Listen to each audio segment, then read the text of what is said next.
Alright, so this is my lightsaber. It's made from parts from the custom saber shop. And I also made the Neopixel blade myself. Alright, so let's turn it on. If I can get it to focus.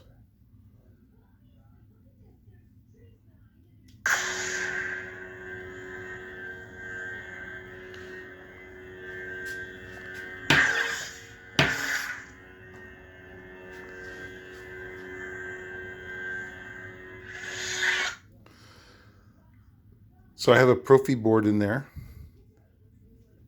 And it's also based on a larger battery than most lightsabers. It's got a 26 650 instead of an 18 650. It's got two buttons, one for setting functions, like setting volume,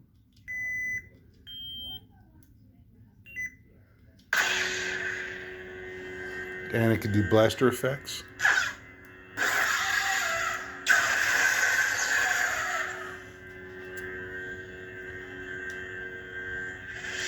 And we can change presets.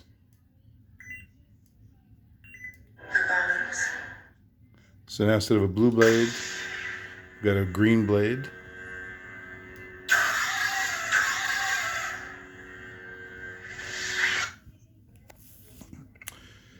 It was really fun to make, and now I'm in the process of figuring out how to program them. So my addition to the whole volume change thing was to change the beeps that confirm that you're in or out of the mode. It used to be just a single beep, and so it was hard to tell.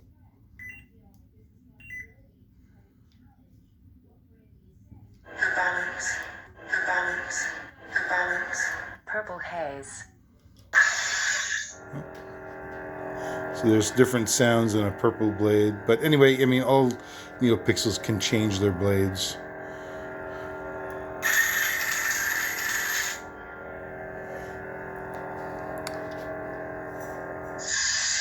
All right, so I'll take some pictures of the inside. A lot of the work that I had to do was in getting the chassis, or the thing that holds the batteries, the speakers, and the circuit board all together. So I'll take that apart and I'll show you that part. All right, so I'll unscrew the hilt.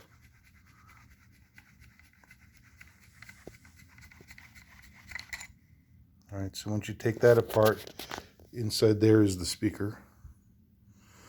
All right, and then I have an extension section that makes this a little bit longer. All right, so let me get that unthreaded. All right, so here's the chassis. So I've got a part that holds the speaker in place. After that is the battery with wiring going underneath the bottom. Finally, the circuit board with wiring coming out, which connects into the rest of the hilt. All right, so those are all the wires for the speaker and to power the pixel blade and to send the signal up to the blade. At the far end of the blade, so over here, so that's the part that contacts the hilt. And then this side has the pins that connect to that. And behind that, move that out of the way, you can see the switches inside. And that yellow ring holds the second switch in place. I had to design and print my own because Custom Saber Shop was out of stock. It has been for a while. So this whole project was really a learning experience for me. It brought together my all my disciplines of computer programming and working with things mechanically and working with things electrically. So actually it's been a blast. Oh, one other thing I wanted to mention is on the underside of the circuit board, let's see if I can get that to focus, is a battery protection board. All right, so you can use an unprotected cell in here, which makes it less expensive than buying a protected cell, and then the battery protection is built on board inside the hilt. So that's my lightsaber in pieces. So I wanted to talk a little bit about the chassis, which was kind of special because since I wanted to go with a different battery than most people use, that means that I couldn't use a lot of stock chassis or chassis parts that people made. And even if I wanted to, some of the parts that I wanted to use from the custom saber shop were out of stock. So I had to design my own. What we're looking at here is a design for the piece that holds the speaker at the back end. So if I just turn these off, all right, so we can see in 3 dimensions, right, the speaker sits inside this cup. All right, it's got a hole at the back so that it can connect up to the part that holds the battery, which has a matching piece that mates up with this. One hole on each side for the speaker wires, and then ports in the back because the speaker wants to be ported, it wants to breathe freely. Some speakers need to be in a sealed can. This is going to be in a ported can. All right, and then once I put the speaker in this cup, then this speaker ring comes and sits on top of that and gets glued in place to hold the speaker in without me having to glue the speaker itself into the cup. Let's take a look at what else we got. So here's the battery holder.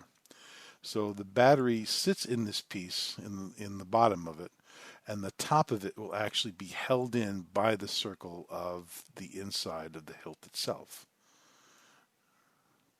Right? At the end is a place for the battery terminals to go, and on the underside, I put in these slots to act as places for the speaker wires and the negative terminal of the battery wire to come down in.